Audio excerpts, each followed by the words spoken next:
Você sabia que existe cozer com Z e cozer com S? Que eu não sabia. Ei, gente, tudo bom com vocês? Meu nome é Adalmo, esse é o Gira Trinco, esse é o 40º vídeo do canal e hoje eu vou falar sobre o livro O Cozer das Pedras, O Roer dos Ossos, do Patrick Torres. Esse livro é de agosto deste ano, 2023. Ele foi publicado pela editora Astral Cultural e ele não tem tradução, né? É um autor nacional. Esse livro é a obra de estreia dele, é o primeiro livro do Patrick.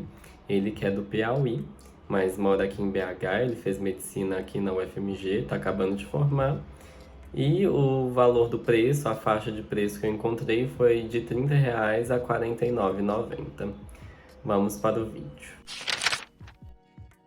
Primeiro de tudo, esse livro é o livro do mês do Clube do Livro da Livraria do Belas, daqui de BH. O encontro vai ser dia 30 de novembro, super dá tempo de ler o livro, gente, ele tem menos de 200 páginas, eu acho que vale a pena, inclusive, já adiantando um pouco o vídeo.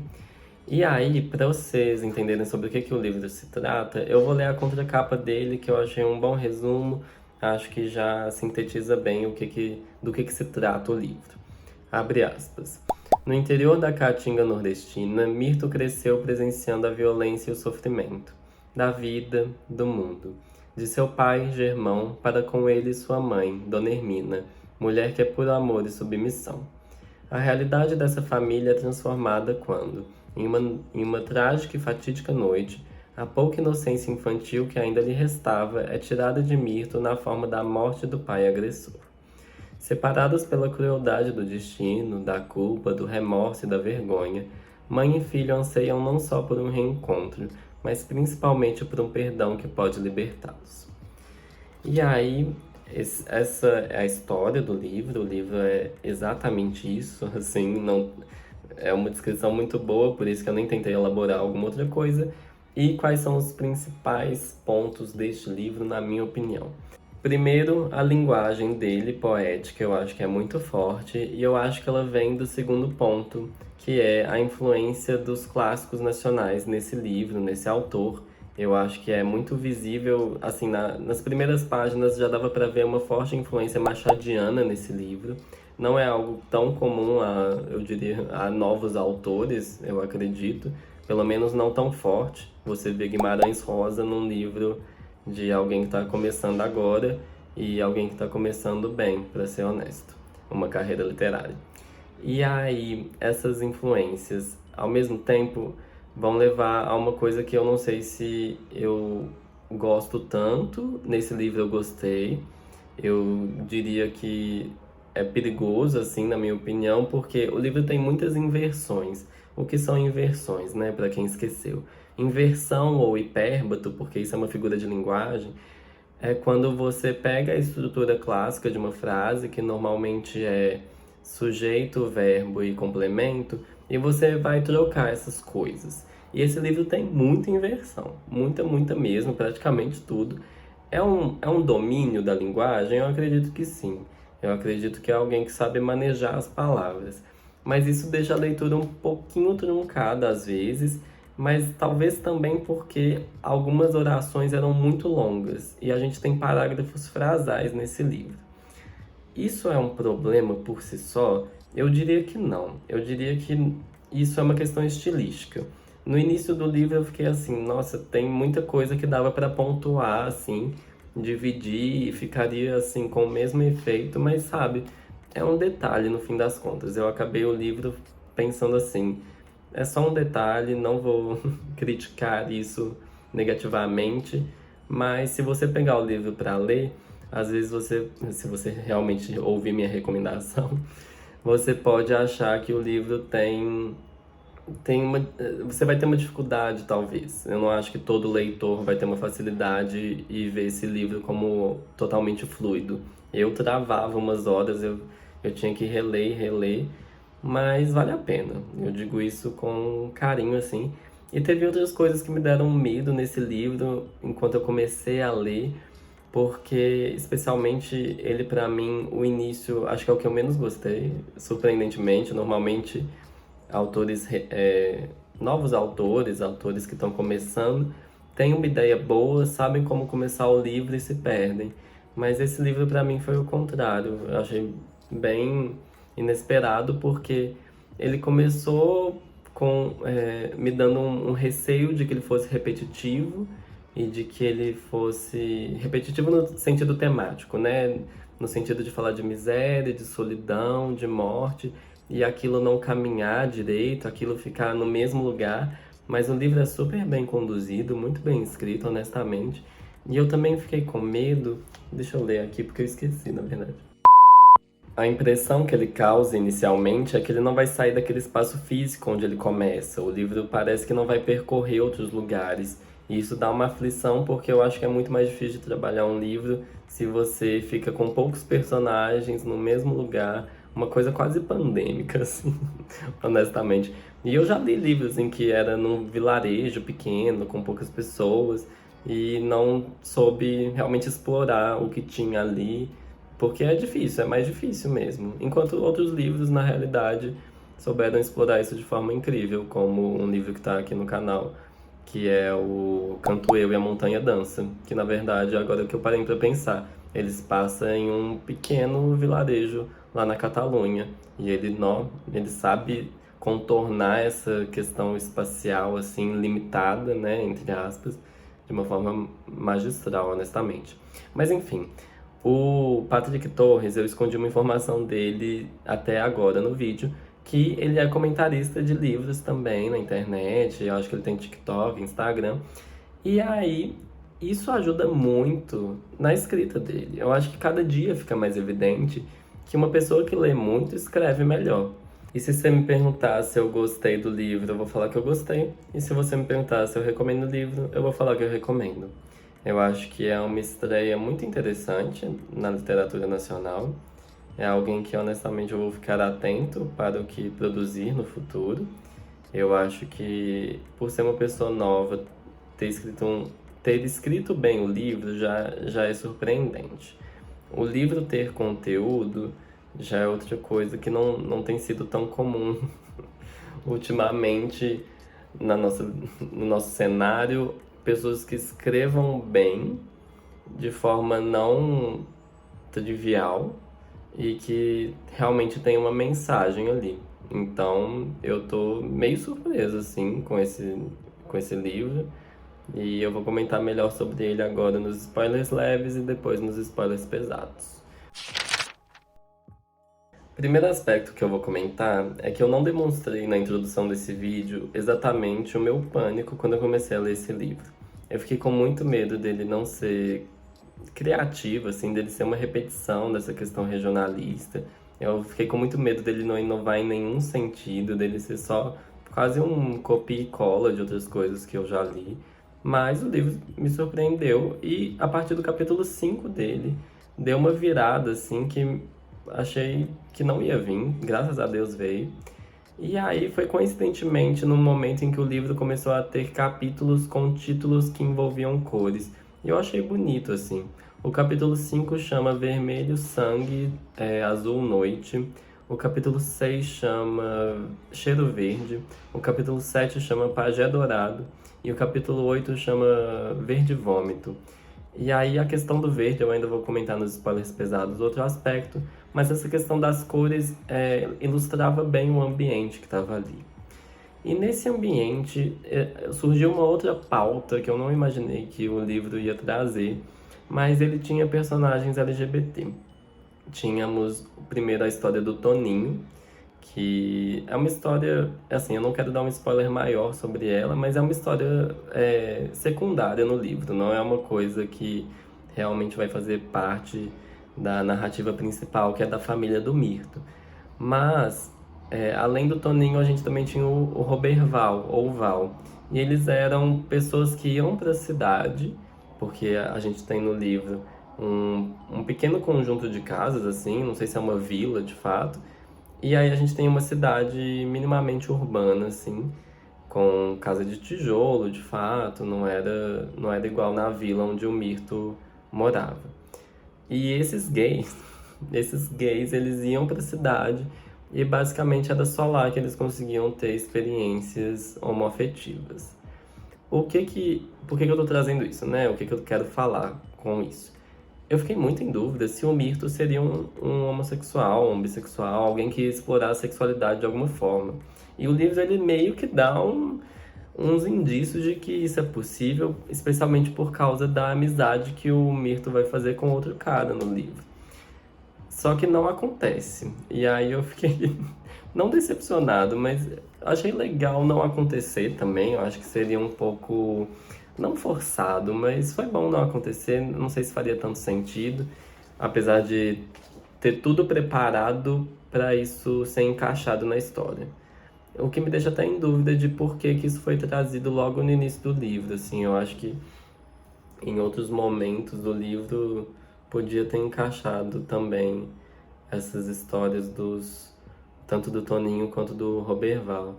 Eu acho que eu fico em dúvida de por que que pareceu tanto que o Patrick construiu um terreno para uma possibilidade do Mirto ser LGBT e depois isso não ia para lugar nenhum. Mas tudo bem também. E honestamente eu adoraria ler um livro sobre a história do Toninho. Sobre a história do Toninho e do casal, que ele meio que tinha um negócio ali, um acordo, não sei, na mercearia onde ele trabalhava. Mas enfim, além dessa questão LGBT, que no fim das contas não era nada que deu muitos frutos, e tudo bem, a gente tem uma questão nesse livro que eu acho um pouco mais complicada, que é a seguinte. O livro tem citações. Esse livro não é um livro didático, esse livro não é um livro acadêmico, esse livro não é com estudos, assim. Esse livro é um romance, é literatura, não é nada diferente disso.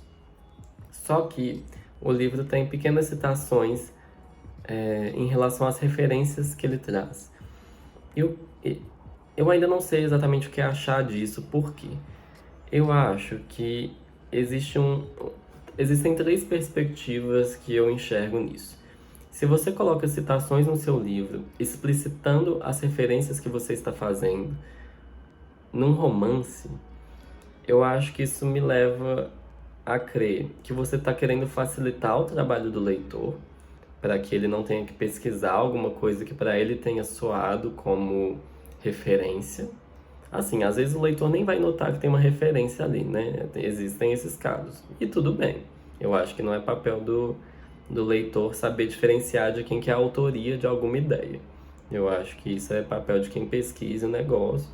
E aí isso, inclusive, leva para um segundo aspecto, que é o Patrick poderia estar simplesmente honrando quem ele estava referenciando. E ok, eu acho que não era necessariamente obrigatório, assim, não, você não precisa citar nominalmente alguém para ficar evidente que você está se inspirando no trabalho dela, né? Ainda mais num romance que eu nunca tinha visto um romance com citações, para ser muito honesto. Citações eu digo não epígrafes, não coisas no início dos capítulos. Eu digo assim, no texto você coloca um número assim e você explica de onde veio aquela expressão que você usou. O que me deixou confuso, porque também tem a terceira perspectiva que eu enxergo, que seria: eu acho que tem uma desconfiança no leitor nisso também, uma desconfiança de que ele vai enxergar aquilo, ou de que ele vai ir atrás. Eu acho que tem uma desconfiança no sentido de eu preciso deixar explícito para você o que eu estou fazendo, senão você não vai entender. E de certa forma isso até faz com que o livro perca um pouco de uma pesquisa em volta dele, porque se você já explicita o que que você, onde você está se inspirando e exatamente o que você está citando, eu acho que alguém que fosse fazer, por exemplo, um TCC sobre esse livro, sei lá, algum artigo que seja, assim, se perde um pouco a pesquisa, porque a pessoa não tem que ir atrás do texto para realmente achar essas coisas, tá ali mastigado. Óbvio que não está tudo mastigado, por exemplo, a influência machadiana que eu me referi no início do vídeo. Ela não tá explícita, mas uma canção da Bethânia tá assim, praticamente toda citada no livro, assim, muitos versos, E aí, sabe, eu não tenho que pesquisar, eu não tenho que ir atrás. Assim, eu nem parei pra ouvir a música porque tava ali pra mim, sei lá, eu achei um pouco mastigado demais isso tudo. E se eu fosse ele, eu teria tirado. Mas eu entendo essa coisa de você querer deixar bem, bem na cara o que que você fez. Eu entendo essa vontade, mas eu só não sei se eu concordo com ela. Mas isso é uma decisão do Patrick, isso não atrapalha o livro de fato, assim. Mas eu diria que tem coisa que atrapalha o livro, que foram pequenas inconsistências. Eu acho que, não sei se foi falta de alguém na hora da edição ou se eu li errado mesmo. Mas, por exemplo, na página 46, ele fala de uma amizade que ele tem com a Genilda. E, e páginas antes, assim, repetidamente ele falava que ele não tinha amigos, que ele nunca teve amigos, que o Mirto era uma pessoa solitária, e de repente aparece essa amiga. Inclusive a frase em que está escrito isso era assim: ela era uma amiga íntima dentre outros amigos. E aí eu falei, ele tem amigos ou não? Sabe? Ele tem ou não? Me explica. Outra coisa, por exemplo, falava que na casa dele era uma casa sem amor. Para páginas depois falar assim: a mãe, o ser que para ele era o amor. Aí eu falei, uai. E eles se amavam, isso já estava explícito no livro. Explícito é a palavra do vídeo de hoje. Isso já estava explicado no livro, já estava retratado, já tinha sido trazido. Como assim era uma casa sem amor e a mãe era o símbolo de amor para ele? Foram pequeníssimas coisas que durante o livro me fizeram questionar quem que reviu ele, quem que realmente. Assim, porque eu imagino que o autor, uma hora você se perde. Você tá fazendo um livro, você se perde. Você já tá naquele universo há meses e meses, assim, e você esquece de conferir algumas coisas, se batem ou não batem, se você usou a melhor palavra nisso ou naquilo. Sabe, eu acho que escrever é um trabalho conjunto, nunca esqueçamos disso. Mas eu fiquei em dúvida se a pessoa que revisou levou essas duas coisas que eu citei em conta. Eu acho que tinha talvez alguma outra coisa maior, tão grande quanto além dessas, mas não conferi, assim, eu não parei para realmente trabalhar esse livro, revisar ele, mas tudo bem também. Eu acho que são só pontos de lapidação, assim, são pontos que só agregariam ao livro, mas no fim das contas não faz tanta diferença. Você entende que o Mirto era alguém que não tinha muito amor em casa e a mãe era o principal ponto de afeto para ele.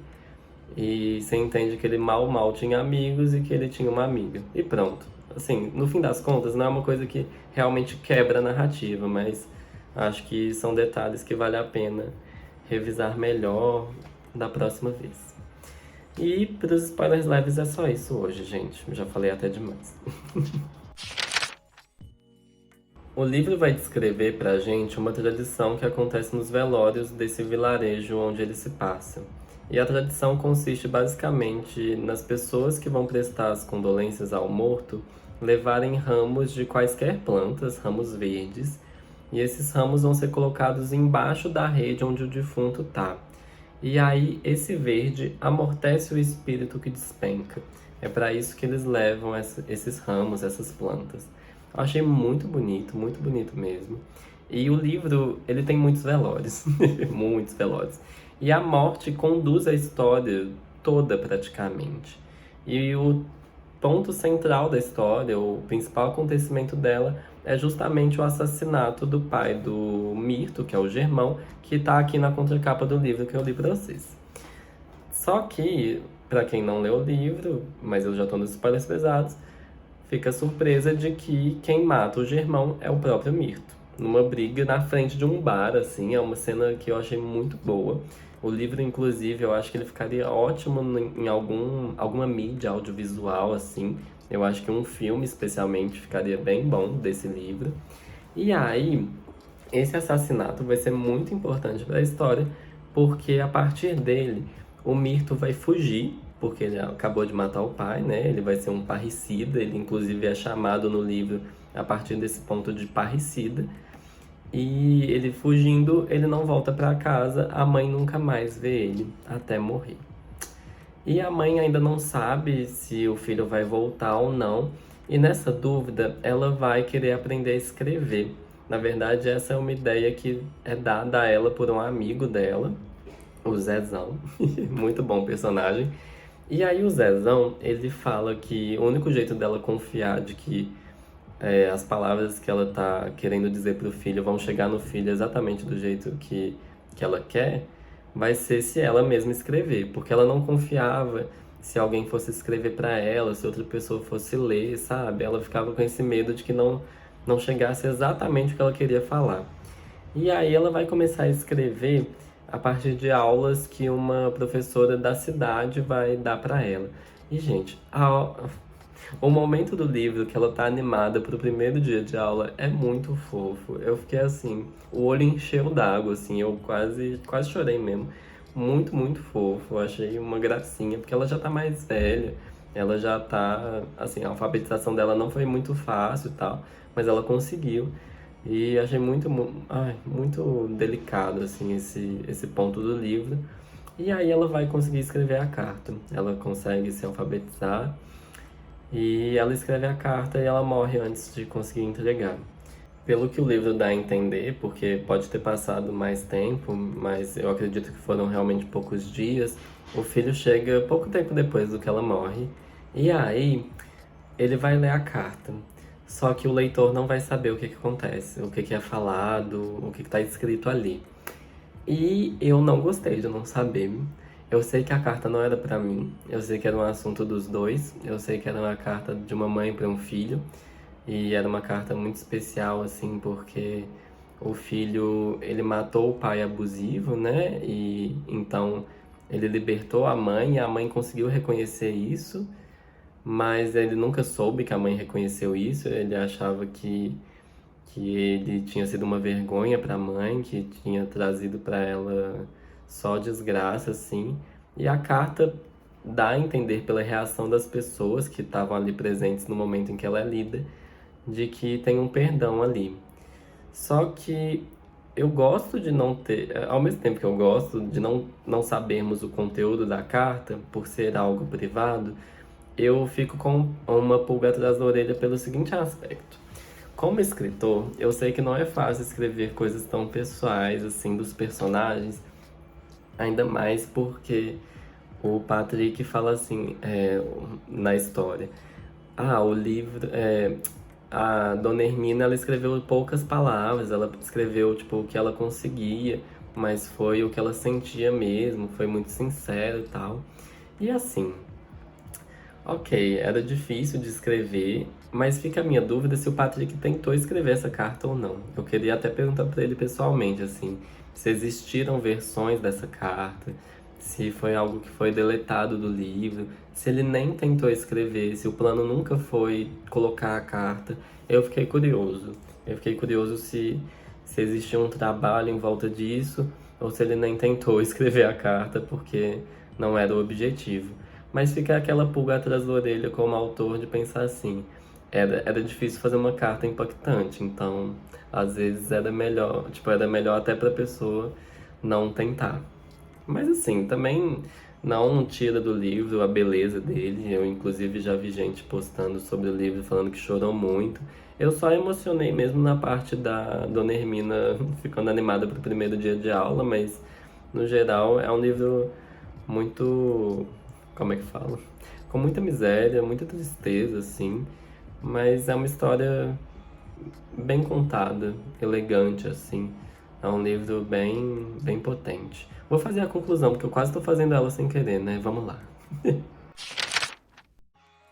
O Cozer das Pedras, O Roer dos Ossos é uma estreia surpreendente no nosso cenário literário brasileiro. Eu acredito que o Patrick, se continuar escrevendo, pode ser um grande escritor nacional, honestamente. É claro que colocar muita expectativa na pessoa nunca é agradável, né? Mas eu digo isso com segurança, assim. Eu não tô colocando pressão, eu não quero que ele sinta esse peso. Mas é porque eu acho que tem potencial, eu acho que ele sabe escrever. E isso já é meio caminho andado, assim, para um escritor. Se as ideias não surgirem, é só esperar um tempo que deve surgir a uma hora. E é isso, gente. O vídeo de hoje é esse. Muito obrigado para quem assistiu até aqui. Convido você a curtir o vídeo, se inscrever no canal, divulgar isso para quem quiser. E para quem quiser não, para quem você achar que vai se interessar. Comenta aqui também, caso você tenha algo a falar. E até quinta que vem com outro livro. Muito obrigado, um abraço, um beijo. Até!